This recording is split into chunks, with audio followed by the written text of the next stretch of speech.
आइए बंधुओं, सर्वप्रथम भगवान के पवित्र अवतरण दिवस पर उनके परम पवित्र यश कीर्ति से संपन्न उनकी स्तुति का आश्रय लें।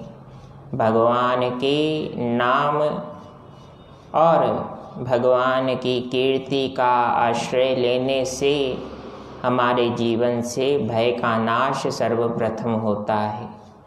भय का नाश जब होगा तभी तो व्यक्ति स्वयं के स्वास्थ्य, स्वयं के कर्म और स्वयं के लक्ष्य के प्रति गंभीरता से कार्यान्वित पद्धति को लागू कर सकता है।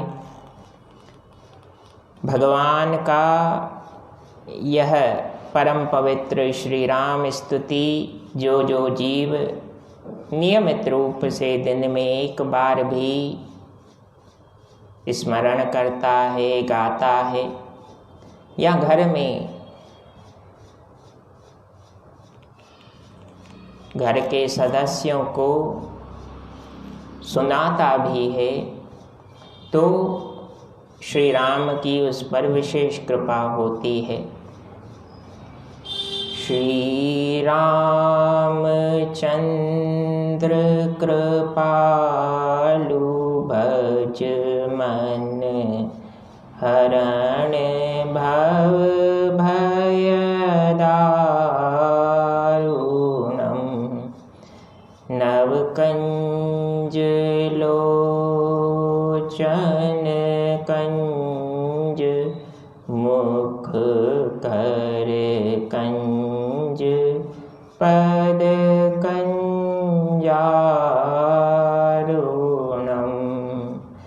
कंदर्प अगणित अमित छवि नव नील नीरज सुंदरम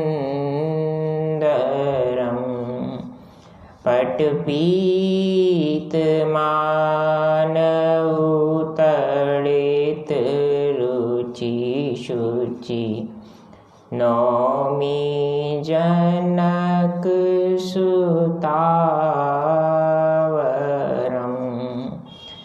भज दीन बंधु दिनेश दानव दैत्य वंश निकंदनम रघुनंद आनंद कंद कौशल चंद दशरथ नंदनम सिर मुकुट कुंडल तिलक चारु उदारु अंग विभूषणम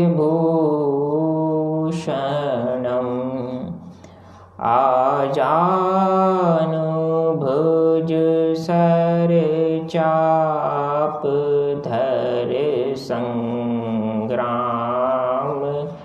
जित खर दूषणम इति वदति तुलसीदास शंकर शेष मुनि मनरंजनम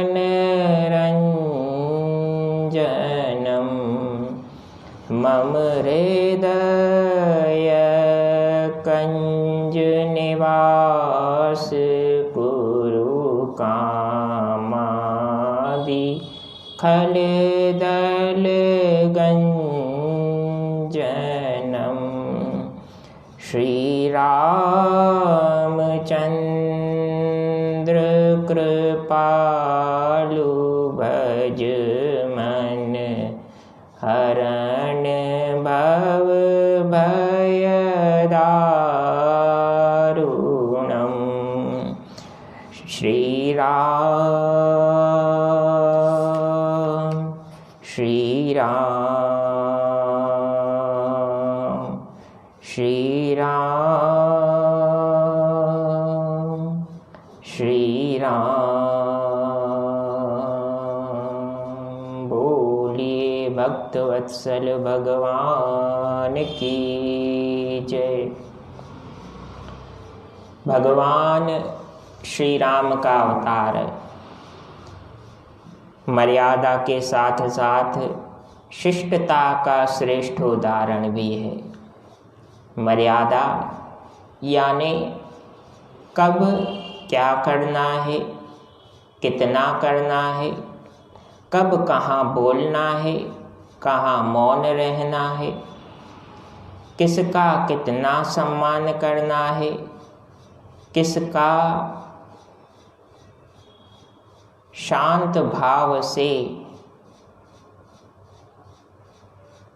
वक्तव्य स्वीकार करना है, किसके प्रति हमारा कैसा भाव हो, हमारा आचरण जीवन में किस प्रकार से श्रेष्ठता को प्राप्त करे, ये सब प्रभु श्री राम के जीवन के मूल सिद्धांत हम सभी जीवधारियों के लिए हैं।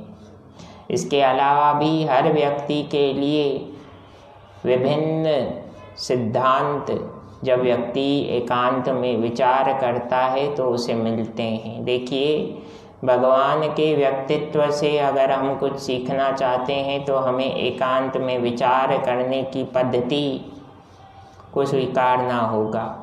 इसके बिना आप दूसरों को श्रवण कर सकते हैं, दूसरों को सुनकर उन सिद्धांतों को मनन कर सकते हैं, किंतु उन सिद्धांतों का फलवती परिणाम जीवन में तब तक प्राप्त नहीं हो सकता जब तक हमारी यह आदत, यह सद्गुण जीवन में दृढ़ीभूत ना हो कि हम नियमित रूप से चिंतन करें, विचार करें that where are we going, what we need, why are we worried।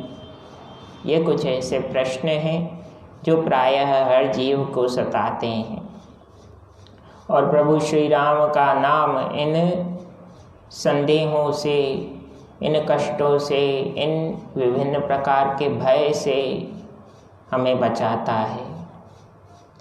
इसीलिए कहा गया, राम जपो राम जपो राम जपो बावरे, राम जपो राम जपो राम जपो बावरे।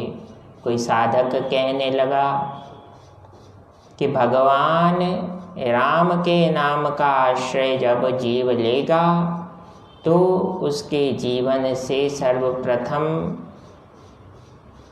भय का नाश होगा, तत्पश्चात मन में आत्मविश्वास की उत्पत्ति होगी, क्योंकि जब तक भय नहीं जाएगा तब तक आत्मविश्वास नहीं आ सकता, और जब तक आत्मविश्वास जागृत नहीं हुआ तब तक जीवन के समय के महात्म को व्यक्ति नहीं जान सकता। इसलिए आज का परम पवित्र दिन भगवान श्री राम के अंशों सहित अवतरण का दिन है।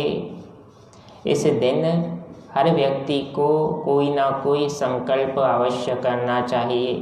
कोशिश कीजिए जो हमारी कमियां हैं उन्हें दूर करने का संकल्प प्रभु परमात्मा के चरणों में प्रदान करें, और ये भगवान के जन्मदिन की, अवतरण दिवस की हमारे ओर से उन्हें गिफ्ट भी हो सकती है कि हमने अपनी एक कमी को परमात्मा को समर्पित किया कि प्रभु अब इस कमी को पुनः मेरे जीवन में मत आने दीजिएगा, इतनी शक्ति, इतना सामर्थ्य मन में प्रदान कीजिएगा कि आपकी भक्ति, आपके नाम का आश्रय ही जीवन का ध्येय बना रहे और जीवन के अन्य लक्ष्य भी आपके नाम के माध्यम से ही पूर्ण हो।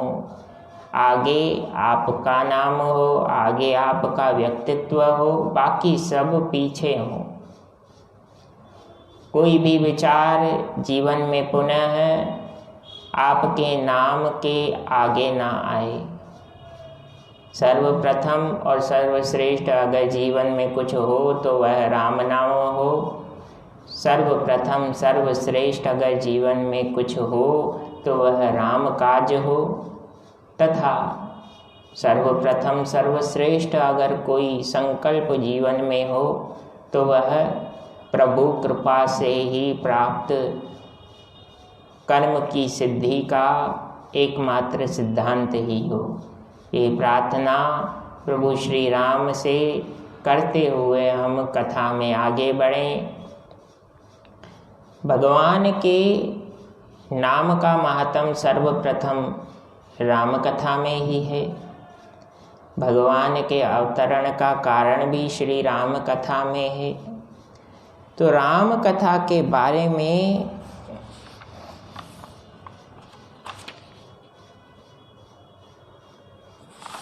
भगवान शिव शंकर क्या सोचते हैं,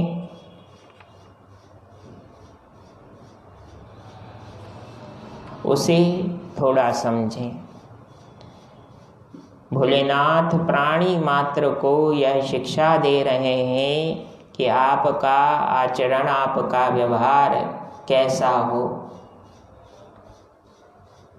और किस प्रकार से आप प्रभु द्वारा निर्धारित किए गए आपके जीवन के लक्ष्य सिद्धांतों को प्राप्त कर सकते हैं। आइए इस भजन द्वारा समझने का प्रयास करें। जो करते रहोगे भजन धीरे धीरे तो मिल जाएगा वो सजन धीरे धीरे। जो करते रहोगे भजन धीरे धीरे तो मिल जाएगा वो सजन धीरे धीरे। यदि उनसे मिलने की दिल में तमन्ना, यदि उनसे मिलने की दिल में तमन्ना, यदि उनसे मिलने की दिल में तमन्ना,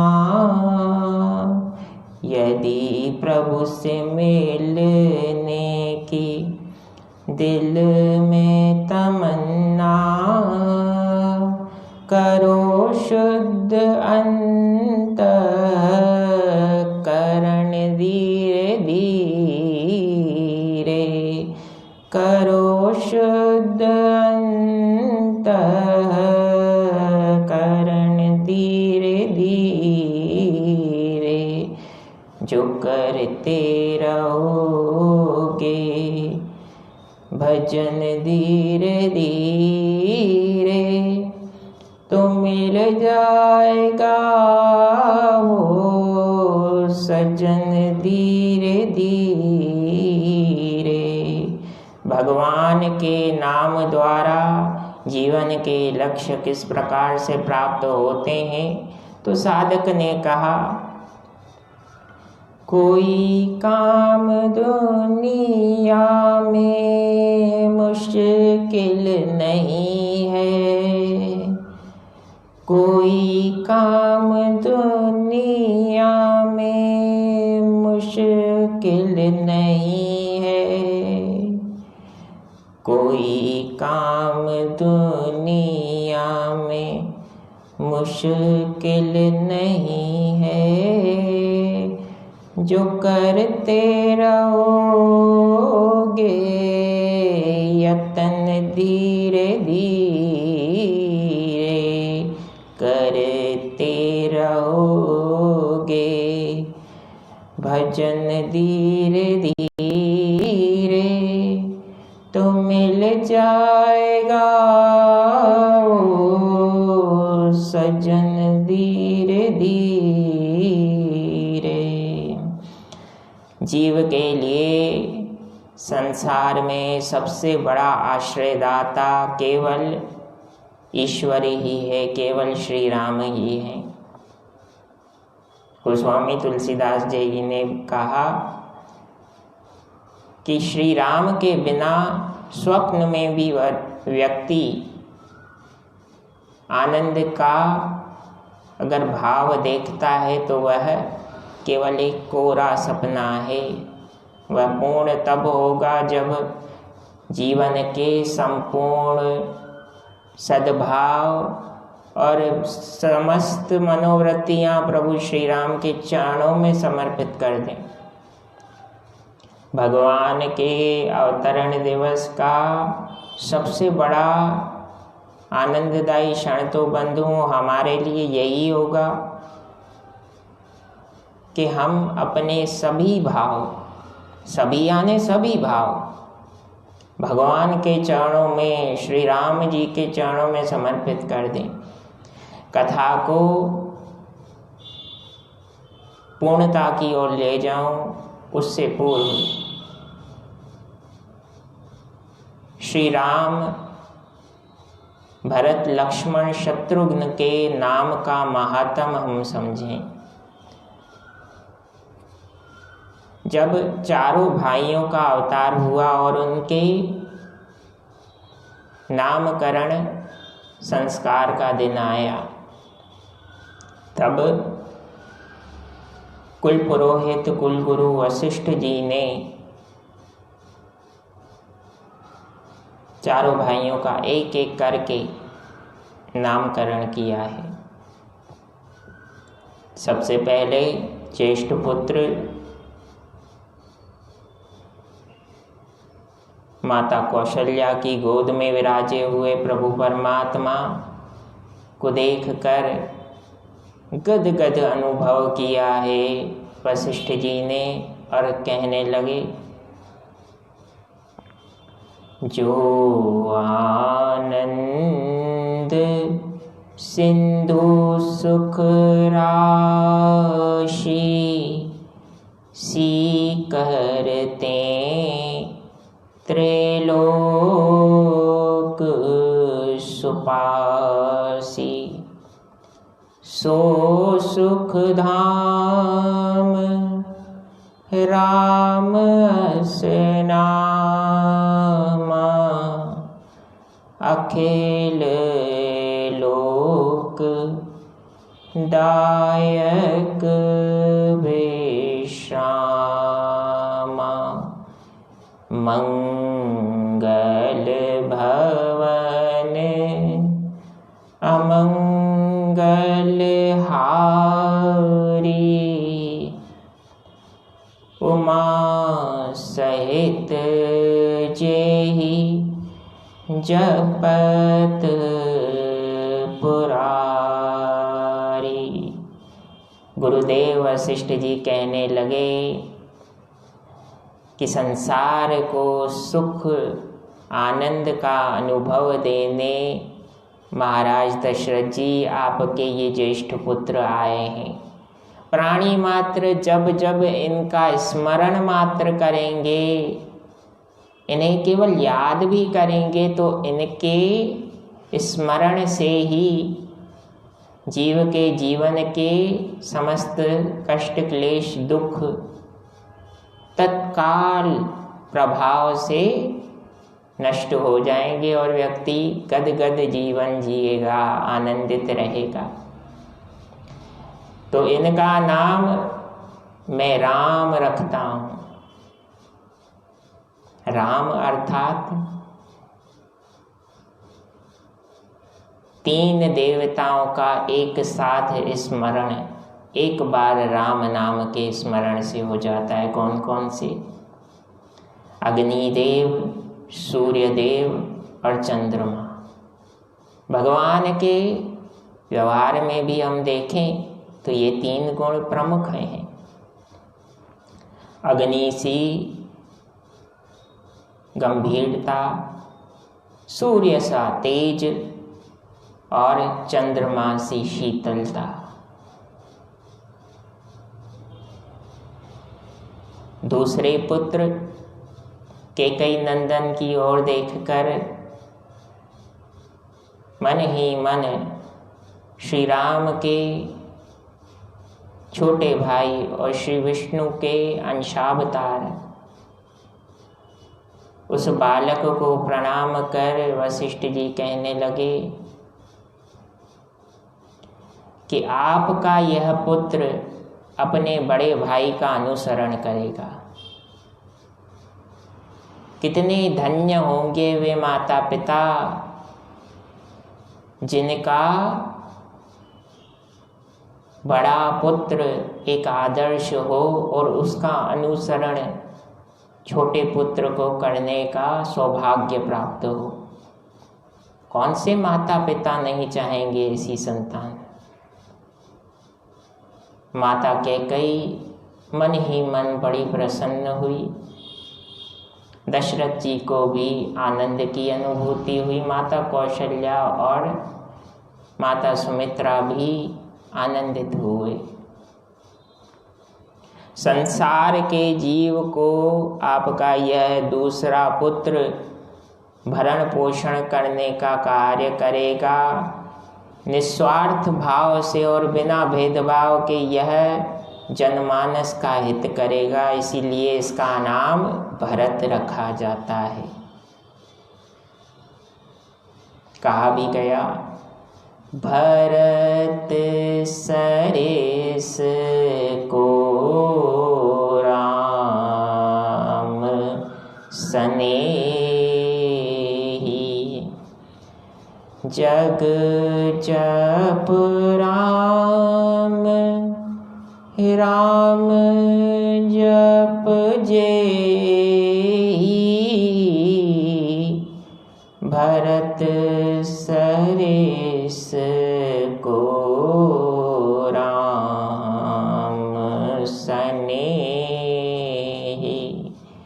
भरत जैसा श्रेष्ठ राम भक्त, रामानुरागी और कौन होगा।